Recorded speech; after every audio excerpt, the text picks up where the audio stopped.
কেউ যদি ইবাদতের নিয়তে কাউকে সিজদা করে তাইলে কি হবে? শিরক হবে। কেউ যদি সম্মানের নিয়তে কাউকে সিজদা করে তাইলে কি হবে? শিরক হবে না, হারাম হবে।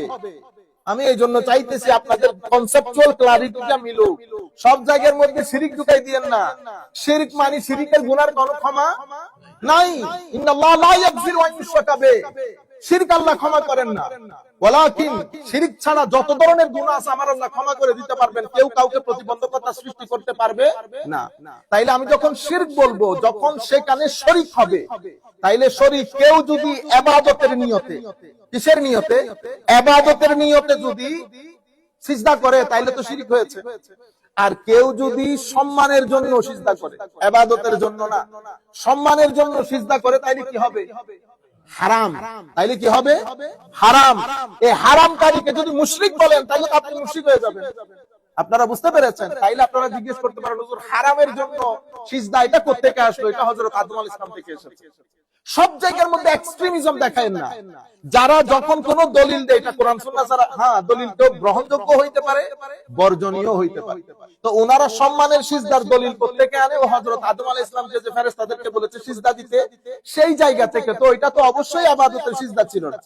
ওইটা কি ছিল? সিজদায়ে তাহিয়া, সম্মান সূচক সিজদা। হযরত ইউসুফ আলাইহিস সালাম এবং ভাইয়েরা ওনার আব্বাজানকে যে সিজদা করেছে, এটা কি সিজদা ছিল?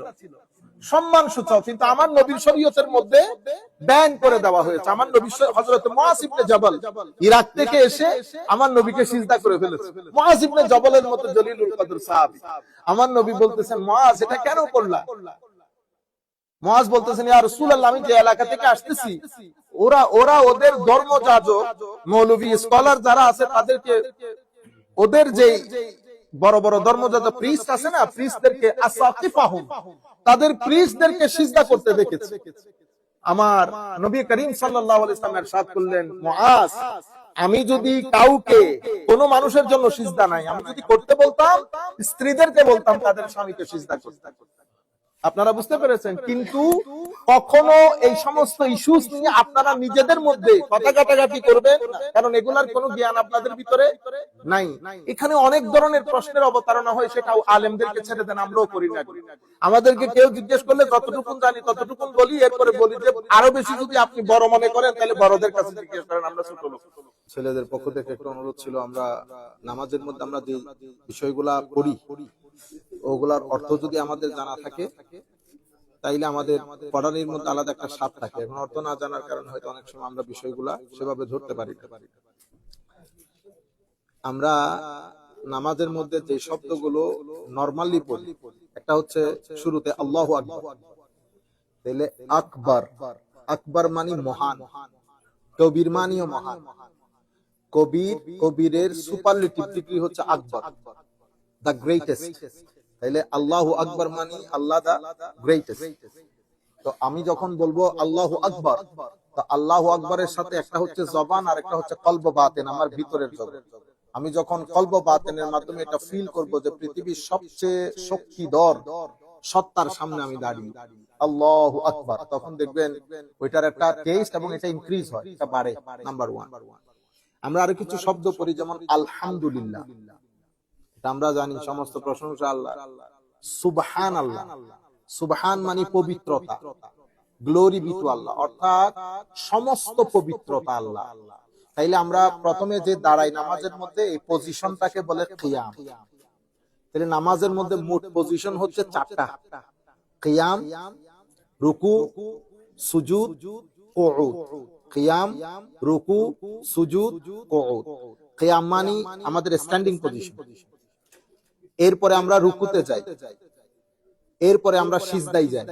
তাহলে রুকুটাকে, এটা রুকু, আর আমরা যে সিজদা করি এটাকে বলে সুজুদ, মানে এই পজিশনটার নাম সুজুদ। এর পরবর্তীতে আমরা যে বসি এটাকে বলে কুউদ। তাহলে নামাজের মধ্যে টোটাল পজিশন হচ্ছে 4টা। এই 4 পজিশনের মধ্যে আমরা চেষ্টা করি আমাদের অন্তঃকরণে, বাহ্যিকভাবে, বিতর্গতভাবে আমরা যেন আমাদের ডাইরেকশনটা কিবলার দিকে রাখি। সেই কারণে আমরা যখন বসি তখন পাটা এভাবে দেই না, কি করি? এইভাবে দেই, এইভাবে দেই। এইভাবে যখন দেই আমার পায়ের মাথাগুলা কি থাকে? কেবলামুখী থাকে। এই জন্য ফুকাহায়ে কেরাম বলেছেন সিজদার সময় আপনার পায়ের 10 আঙ্গুলের 4-5 আঙ্গুল যদি কেবলামুখী না হয় তাহলে সিজদা হবে না। এখন আমরা কেউ এমনি দেই, এটা আমি যেভাবে মন চাই সেভাবে করতে পারবো না। আপনারা বুঝতে পেরেছেন? আচ্ছা, তাইলে একটা হচ্ছে কিয়াম। তা কিয়ামের মধ্যে আমি যখন দাঁড়াবো ফটাফট না, আপনি জিনিসটাকে ফিল করেন যে আমি নামাজের জন্য মাওলাই করিমের সামনে দাঁড়িয়ে, এটা ফিল করে যে আমরা হাত তুলি না আল্লাহ, এই যে আমাদের সবকিছু কিবলামুখী হয় আল্লাহু আকবার, তাহলে আল্লাহু আকবার মানে বুঝলাম। এরপরে আমরা সানা পড়ি, কি পড়ি? সুবহানা, আবারও সুবহান, ঠিক আছে? আল্লাহুম্মা ওয়া বিহামদিকা হামদুন, সুবহান, আলহামদু ও প্রশংসা, সুবহান পবিত্রতা, এতটুকুন বললে আপনারা অর্থগুলো বুঝতে পারবেন। সুবহানাকা আল্লাহুম্মা ওয়া বিহামদিকা ওয়া তাবারাকা ইসমুকা, বরকতমণ্ডিত রব, ঠিক আছে? ওয়া তাআলা জাদ্দুকা, আপনি বেনিয়াস, অমুখাপেক্ষ, ওয়ালা ইলাহা গায়রুকা, আপনি ছাড়া কোনো প্রভু নাই। এই হচ্ছে আমাদের সামগ্রিক অ্যাটেস্টেশন। প্রশংসা আল্লাহর, পবিত্রতা আল্লাহর, তিনি বরকতময়, তিনি মহান, তিনি ছাড়া কোনো ইলাহ নেই। এই হচ্ছে আলটিমেট পড়া। এরপরে আমরা আউযুবিল্লাহ বিসমিল্লাহ পড়ি, সূরা ফাতিহা পড়ি। সূরা ফাতিহার অর্থ আমরা তাফসীরের সময় বলেছি আপনাদেরকে, ভেরি সিম্পল। প্রশংসা আল্লাহ, যিনি সিজদার মালিক, আলহামদুলিল্লাহ, লিল্লাহ, তিনি সিজদার মালিক, তার প্রশংসা, সমস্ত প্রশংসা তার। আপনি যার প্রশংসাই করেন ঘুরে ফিরে আল্লাহর দরবারে যাবেন। আর রহমান আর রাহিম, এটার অর্থ আপনারা জানেন, তিনি অনেক দয়ালু, ঠিক আছে? মালিক মানে মালিক, ওনার। ইয়াউমুদ্দিন মানে কিয়ামতের দিন, বিচারের দিন, তো তিনি বিচারের দিবসের মালিক হয়ে গেছে। এরপর আমরা চলে গেছি ইয়াকা না'বুদু ওয়া ইয়াকা নাস্তাইন, তাহলে ইয়াকা না'বুদু ওয়া ইয়াকা নাস্তাইন, ইবাদত আমরা শুধু আপনারই করি, আপনার কাছ থেকে আমরা সাহায্য কামনা করি, ঠিক আছে? এই হচ্ছে আপনার কাছ থেকে আমরা, we seek help from you, we only worship you ইয়া আল্লাহ, এক্সক্লুসিভলি। এই হচ্ছে ইয়াকা না'বুদু, না'বুদু ইবাদত থেকে, ইবাদত আবদ, না'বুদু ইবাদত, নাস্তাইন ইস্তিআনা, আপনারই, আপনার কাছ থেকে আমরা আপনারই ইবাদত করি, আপনার কাছ থেকে সাহায্য চাই। এটা একটু মাথার মধ্যে ঘুরাইলে মুখস্থ হয়ে যাবে। ইয়াকা না'বুদু ওয়া ইয়াকা নাস্তাইন, ইহদিনাস সিরাতাল মুস্তাকিম, ইহদিনা, গাইড আস, আস-সিরাতাল মুস্তাকিম, টু দি স্ট্রেইট পাথ। আমরা বলতেছি আল্লাহ আমাদেরকে সহজ সরল পথ দেখান, আমাদেরকে পরিচালিত করুন, আমাদেরকে আমাদের মঞ্জিলে মাকসাদে পৌঁছে দিন। এই হচ্ছে আমাদের, আপনি বলতে পারেন যে ক্লাইম্যাক্স, মানে আমাদের সমস্ত ইবাদতের ক্লাইম্যাক্স হচ্ছে এই শব্দটা, ইহদিনাস সিরাতাল মুস্তাকিম। আমাদেরকে আপনি সোজা পথে রাখেন, সোজা পথে পরিচালিত করেন, সোজা পথ দেখান। সিরাতাল লাযিনা আনআমতা আলাইহিম, সিরাত মানে রাস্তা, আল্লাযিনা আনআমতা আলাইহিম, সিরাতুল মুস্তাকিম মানে আল্লাহর নিয়ামত প্রাপ্ত বান্দাদের রাস্তাকে বলে সিরাতুল মুস্তাকিম। তাহলে সিরাতুল মুস্তাকিম কোন রাস্তা? যেই রাস্তার মানুষের উপর আল্লাহ নিয়ামত দান করেছেন, those who are blessed people, because they used to be on the সিরাতুল মুস্তাকিম। তো who are the blessed people? Blessed people are anbiya, ঠিক আছে, শুহাদা, Siddique, mainly anbiya and the pious people, they are the men of siratul mustaqim and blessed people. তো ইহদিনাস সিরাতাল মুস্তাকিম মানে আমাদেরকে guide us to the right path, guide us to the straight path, আমাদেরকে সোজা পথ দেখান, সোজা পথে পরিচালিত করেন। সিরাতাল লাযিনা আনআমতা আলাইহিম, এমন রাস্তা যে রাস্তায় চলার কারণে আপনি মানুষের উপর রহমত করেছেন, তাদেরকে নিয়ামত দান করেছেন। গাইরুল মাগদুবি আলাইহিম, ওই সমস্ত রাস্তাই না যে রাস্তার মধ্যে আপনার রাগ, অ্যাঙ্গার জড়িত। The road, the path which is involved in your anger, oh Allah, please don't take us to those roads or paths. যে সমস্ত রাস্তায় আপনার রাগ জড়িত, ওখানে আমাদেরকে নিয়ে যাবেন। ওয়ালা দাল্লিন, এবং আমাদেরকে মিসগাইডেড পিপলের অন্তর্ভুক্ত করিয়েন না। Don't involve us in the misguided people. তাইলে এখন এই হচ্ছে টোটাল সূরাতুল ফাতিহা। সূরাতুল ফাতিহার পরে আপনারা একটা সূরা পড়েন, এটা আমরা ধারাবাহিকভাবে একসাথে বললে তো মনে থাকবে না। এরপরে আল্লাহু আকবার বলে আমরা রুকুতে যাই, ঠিক আছে? তাহলে রুকুতে গিয়ে আমরা পড়ি সুবহানা রাব্বিয়াল আযীম। সুবহান, এটার অর্থ আপনারা জানেন পবিত্রতা, ঠিক আছে, গ্লোরি। রব্বি মানে আমার রব, রব্বুন মানে রব, রব্বি আমার রব, রব্বুকা আপনার রব, রব্বিহি তার রব। বুঝতে পেরেছেন? রব্বি ইয়া সহ হলে আমার রব, মাই রব।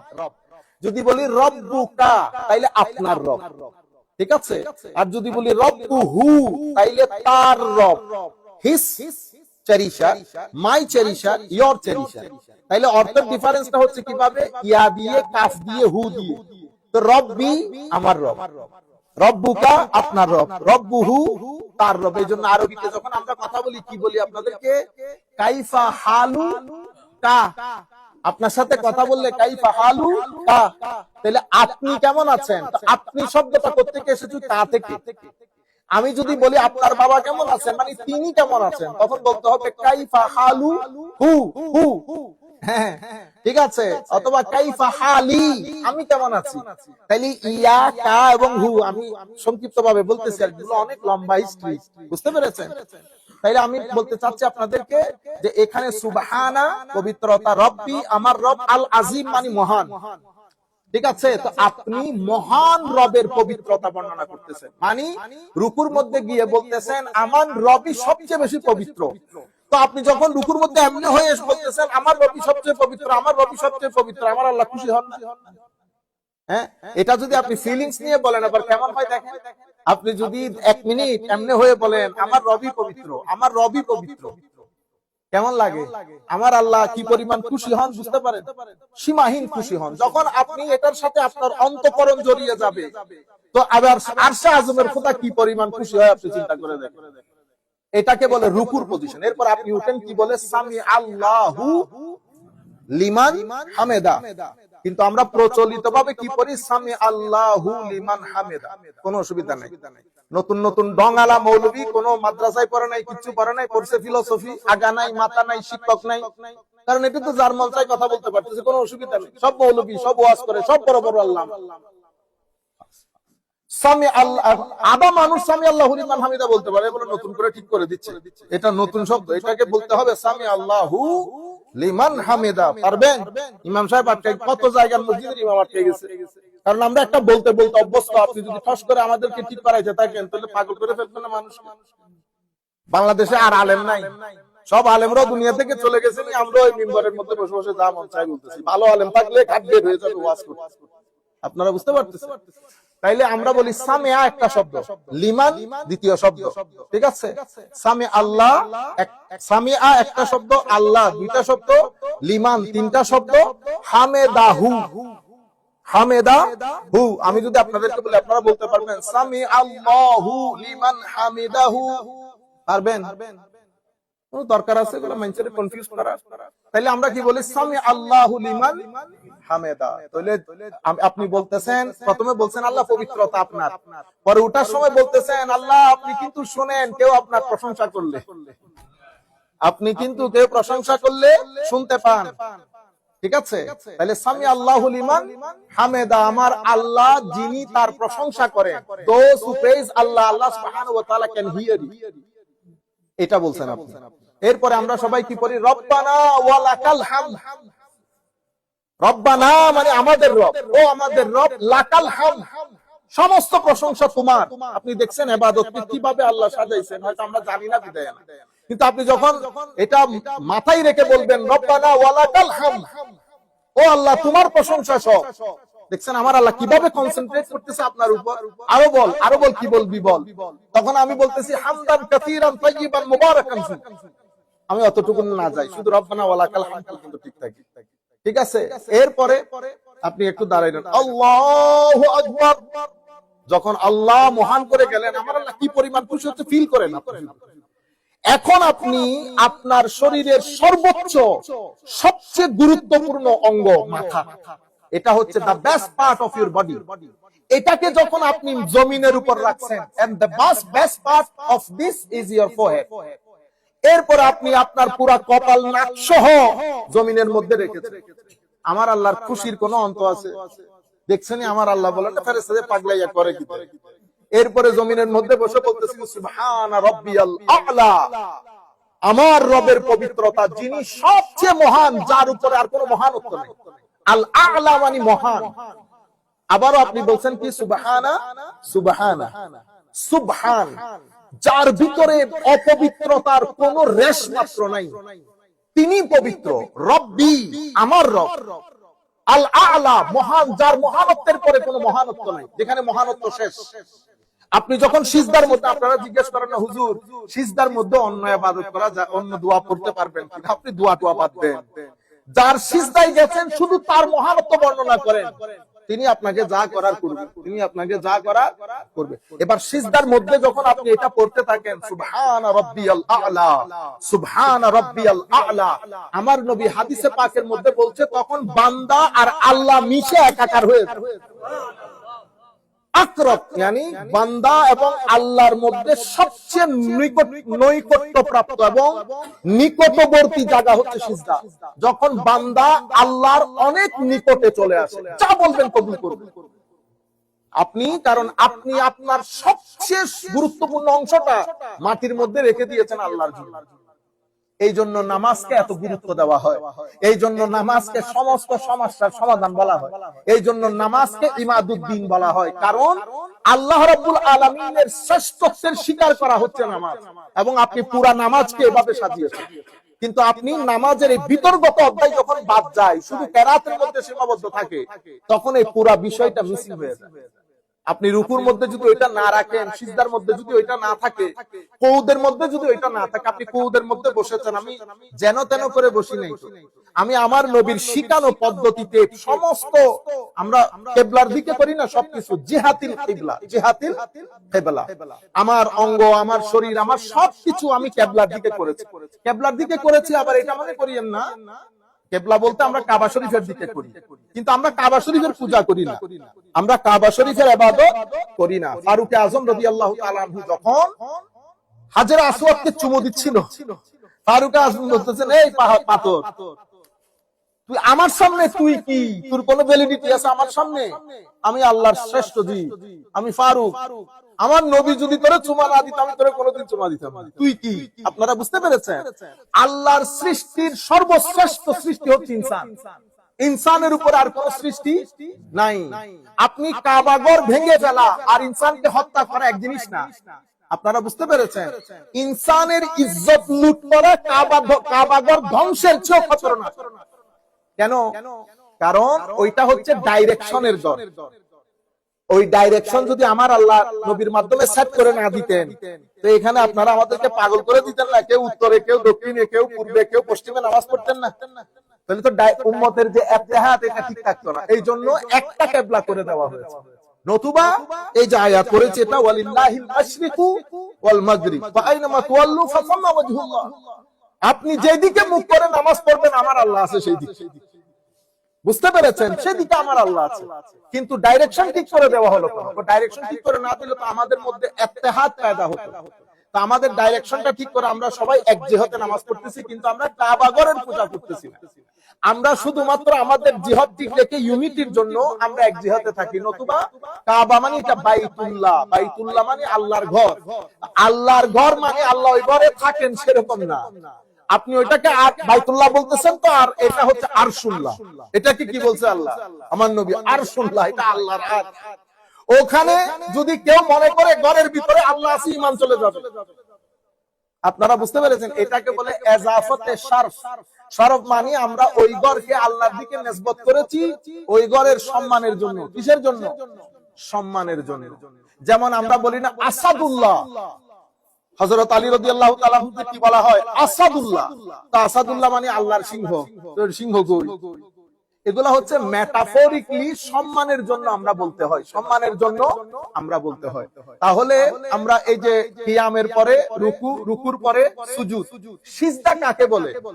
সিজদা বলা হয় ওয়াদউল জাবহাতে আলাল আরদ, জমিনের মধ্যে আপনার কপাল রাখা, এটাকে সিজদা বলে, এটাকে সিজদা বলে। কেউ যদি ইবাদতের নিয়তে কাউকে সিজদা করে তাইলে কি হবে? শিরক হবে। কেউ যদি সম্মানের নিয়তে কাউকে সিজদা করে তাইলে কি হবে? শিরক হবে না, হারাম হবে। আমি এই জন্য চাইতেছি আপনাদের কনসেপচুয়াল ক্লারিটিটা মিলুক। সব জায়গার মধ্যে শিরক ঢুকাই দিয়েন না। শিরক মানে শিরকের গুনার কোনো ক্ষমা নাই। ইন্নাল্লাহ লা ইয়াগফিরু আন ইউশরাকা বিহি, শিরক আল্লাহ ক্ষমা করেন না, ওয়ালাকিন শিরক ছাড়া যত ধরনের গুনাহ আছে আমার আল্লাহ ক্ষমা করে দিতে পারবেন, কেউ কাউকে প্রতিবন্ধকতা সৃষ্টি করতে পারবে না। তাইলে আমি যখন শিরক বলবো, যখন সেখানে শরীক হবে, তাইলে শরীক কেউ যদি ইবাদতের নিয়তে, কিসের নিয়তে? ইবাদতের নিয়তে যদি সিজদা করে তাইলে তো শিরক হয়েছে। আর কেউ যদি সম্মানের জন্য সিজদা করে, ইবাদতের জন্য না, সম্মানের জন্য সিজদা করে, তাইলে কি হবে? হারাম। তাইলে কি হবে? হারাম। এই হারামকারীকে যদি মুশরিক বলেন তাইলে তো আপনি মুশরিক হয়ে যাবেন। আপনারা বুঝতে পেরেছেন? তাইলে আপনারা জিজ্ঞেস করতে পারেন, হুজুর হারামের জন্য সিজদা এটা কোথা থেকে আসলো? এটা হযরত আদম আলাইহিস সালাম থেকে এসেছে। সব জায়গার মধ্যে এক্সট্রিমিজম দেখায় না। যারা যখন কোন দলিল দেয়, এটা কোরআন সুন্নাহ ছাড়া, হ্যাঁ দলিল কেউ গ্রহণযোগ্য হইতে পারে, বর্জনীয় হইতে পারে। তো ওনারা সম্মানের সিজদার দলিল কোত্থেকে আনে? ও হযরত আদম আলাইহিস সালামকে যে ফেরেশতাদেরকে বলেছে সিজদা দিতে, সেই জায়গা থেকে। তো এটা তো অবশ্যই ইবাদতের সিজদা ছিল না। ওইটা কি ছিল? সিজদায়ে তাহিয়া, সম্মান সূচক সিজদা। হযরত ইউসুফ আলাইহিস সালাম এবং ভাইয়েরা ওনার আব্বাজানকে যে সিজদা করেছে, এটা কি সিজদা ছিল? সম্মান সূচক। কিন্তু আমার নবীর শরীয়তের মধ্যে ব্যান করে দেওয়া হয়েছে। আমার নবী হযরত মুআজ ইবনে জবল ইরাক থেকে এসে আমার নবীকে সিজদা করে ফেলেছে। মুআজ ইবনে জবলের মতো জলিলুল কদর সাহাবী, আমার নবী বলতেছেন, মুআজ এটা কেন করলা? মুআজ বলতেছেন, ইয়া রাসূলুল্লাহ, আমি যে এলাকা থেকে আসতেছি, ওরা ওদের ধর্মযাজক, মৌলভী, স্কলার যারা আছে, তাদেরকে, ওদের যে বড় বড় ধর্মযাজক প্রিস্ট আছে না, প্রিস্টদেরকে, আসাকিফাহুম, তাদের প্রিস্টদেরকে সিজদা করতে দেখেছি। আমার নবী করিম সাল্লাল্লাহু আলাইহি ওয়াসাল্লাম ইরশাদ করলেন, মুআজ, আমি যদি কাউকে, কোন মানুষের জন্য সিজদা নাই, আমি যদি করতে বলতাম, স্ত্রীদেরকে বলতাম তাদের স্বামীকে সিজদা করতে। আপনারা বুঝতে পেরেছেন? কিন্তু কখনো এই সমস্ত ইস্যুস নিয়ে আপনারা নিজেদের মধ্যে কথা কাটাকাটি করবেন না, কারণ এগুলার কোনো জ্ঞান আপনাদের ভিতরে নাই। এখানে অনেক ধরনের প্রশ্নের অবতারণা হয়, সেটাও আলেমদেরকে ছেড়ে দেন, আমরাও করি না। আমাদেরকে কেউ জিজ্ঞেস করলে যতটুকুন জানি ততটুকুন বলি, এরপরে বলি যে আরো বেশি যদি আপনি বড় মনে করেন তাহলে বড়দের কাছে জিজ্ঞেস করেন, আমরা ছোট লোক, আমরা এগুলার উত্তর করতে পারবো। তাইলে কয়টা পেলাম? কিয়াম, রুকু, সুজুদ, কুউদ। তাহলে আমরা যখন এই পুরো ইস্যুটা আপনারা বুঝলেন, আর দুইটা জিনিস ঠিক করে শেষ করে দিচ্ছি। যেমন আত-তাহিয়াত, কুউদের মধ্যে আমরা কি করি? আত-তাহিয়াতু লিল্লাহ ওয়াস সালাওয়াত ওয়াত তাইয়্যিবাত, আসসালামু আলাইকা। আপনারা আমরা যেভাবে আসসালামু আলাইকা পরে আমার নবী সালাম নেওয়ার সুযোগ দেন, আসসালামু আলাইকা ওয়া রাহমাতুল্লাহি ওয়া বারাকাতুহু, ইয়া আল্লাহ আমার নবীরে সালাম দিবেন, আমার নবী বুঝতে হবে না আপনি সালাম দিবেন। আসসালাম কি আপনি দেশে কিন্তু আমার ছেলের মতো দিলে তো কেউ হবে না, তারা দিন। আসসালামু আলাইকা আইয়ুহান নবী ওয়া রাহমাতুল্লাহি তাআলা ওয়া বারাকাতুহু। একটু ওয়েট করেন। আল্লাহর দুনিয়ার মধ্যে কত বড় বড় আলেম আছেন যারা আমার নবীর সালাম, আমার নবীকে সালাম দিলে আমার নবী জবাব দেন। সেই জবাবটাও শুনেন, শোনা আলা মানুষও আল্লাহর দুনিয়াতে আছে। যদি আপনি বলেন না না জবাব দেওয়ার দরকার নাই, তো সালামের জবাব দেওয়ার দরকার না হলে সালামের বিধান জারি করলো কেন? ওয়াসসালামু আলাইনা ওয়া আলা ইবাদিল্লাহিস সালিহিন, এগুলা ক্লিয়ারলি বলবেন। আশহাদু আল্লা ইলাহা ইল্লাল্লাহ ওয়া আশহাদু আন্না মুহাম্মাদান আবদুহু ওয়া রাসূলুহু। আমরা আশহাদু আল্লা ইলাহা ইল্লাল্লাহ এটাও করতে পারে। মাযহাবে শাফিঈর মধ্যে আশহাদু আল্লা ইলাহা ইল্লাল্লাহ বলে এভাবে করে। আমাদের লোকজন কতগুলো এখানে যায় সৌদি আরবের মধ্যে, ওই দেখে আইসা এমনি কেন করে, কি কারণে করে জানেও না। ওখানে দেখছে ভিতরের মধ্যে এমনি হাত তুলে করে, এখানে সারা নামাজ ইমামের পিছনে পড়ছে, উনি দেখে হাত তুলে দিচ্ছে। উনি জানেও না এগুলা কেন হয়। তো 3 দিন পরে যদি তার্কিশ আমলের হয়, ধরেন আজ থেকে তো 200 বছর আগেও তুর্কি ছিল, তো তুর্কির লোকজন এরকম করতো, তা আপনি তুর্কির আমলে গেলে আবার এটা চেঞ্জ করে ফেলবেন, কেন করতেছেন? আমার মাঝে মধ্যে বুঝে আসে না, ইচ্ছা করে কোনো দূরে চলে যায়, এই আন্দাজের ঘটনা ঘটতেছে কেন আল্লাহ পাক। আচ্ছা, আসসালামু আলাইকা আইয়ুহান নবী ওয়া রাহমাতুল্লাহি তাআলা ওয়া বারাকাতুহু, আসসালামু আলাইনা ওয়া আলা ইবাদিল্লাহিস সালিহিন, আশহাদু আল্লা ইলাহা ইল্লাল্লাহ, আল্লাহ ছাড়া কোনো মাবুদ নাই, ওয়া আশহাদু আন্না মুহাম্মাদান আবদুহু ওয়া রাসূলুহু। এরপরে আপনি এই দরুদ শরীফ পড়েন। মনে রাখবেন, দ্বিতীয় রাকাতের মধ্যে যদি আপনি দ্বিতীয় রাকাতে তো উঠতে হয়, অর্ধেক করে তাশাহুদ করে উঠতে হয়, তাহলে তাশাহুদের মধ্যে কয়টা জিনিস আছে? তাশাহুদ আছে, দরুদ আছে, বুঝতে পেরেছেন? এরপরে কি আছে? সানা, আল্লাহুম্মা গফির, আল্লাহুম্মা ইন্নী যালামতু নাফসি, দোয়া আছে না একটা, দোয়া ইস্তিগফার। তিনটা জিনিস সম্বলিত এটাকে আমরা তাহিয়াত বলি। নরমালি তাশাহুদ হচ্ছে আশহাদু আল্লা ইলাহা ইল্লাল্লাহ পর্যন্ত। এরপরে আমরা 4th রাকাতে গিয়ে দরুদ শরীফ পড়ি। কি পড়ি? দরুদ শরীফ। আমরা এটার নাম দিয়েছি দরুদে ইব্রাহিমী, দরুদ শরীফ। আবার দরুদ, এটাকে আমার নবী নাম দিয়েছে দরুদ ইব্রাহিম। আপনি কোথেকে পেয়েছেন? দরুদ শরীফ বলে। আমরা দরুদ শরীফ পড়ি, আল্লাহুম্মা সাল্লি আলা ওভাবে পড়ি। এরপরে আমরা একটা দোয়া পড়ি, আল্লাহুম্মা ইন্নী যালামতু নাফসি যুলমান কাসীরা। তো আল্লাহুম্মা ইন্নী যালাম, দরুদ শরীফ তো আপনারা বুঝতেছেন, আল্লাহুম্মা সাল্লি আলা মুহাম্মাদ। আল্লাহুম্মা ইন্নী যালামতু, এটা খুব গুরুত্বপূর্ণ দোয়া। আল্লাহুম্মা, ও আমার আল্লাহ, ইন্নী, নিশ্চয় আমি, যালামতু নাফসি যুলমান কাসীরা, অনেক বেশি জুলুম করেছি নিজের উপর। ও আল্লাহ, আমি নিজের উপর বিভিন্ন পাপ কর্মের মাধ্যমে অসংখ্য জুলুম করেছি। আল্লাহুম্মা ইন্নী যালামতু নাফসি যুলমান কাসীরা ওয়া লা ইয়াগফিরুয যুনুবা ইল্লা আনত। আপনি ছাড়া আমার এই গুনাহ মাফকারী কেউ নেই।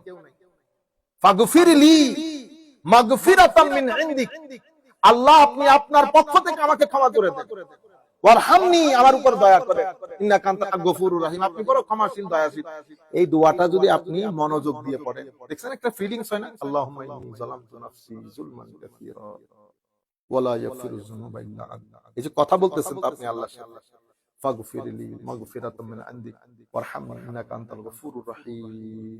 তখন আমার আল্লাহ বলতেছেন, হইছে হইছে হইছে, এবার সালাম ফিরা, সালাম ফিরা।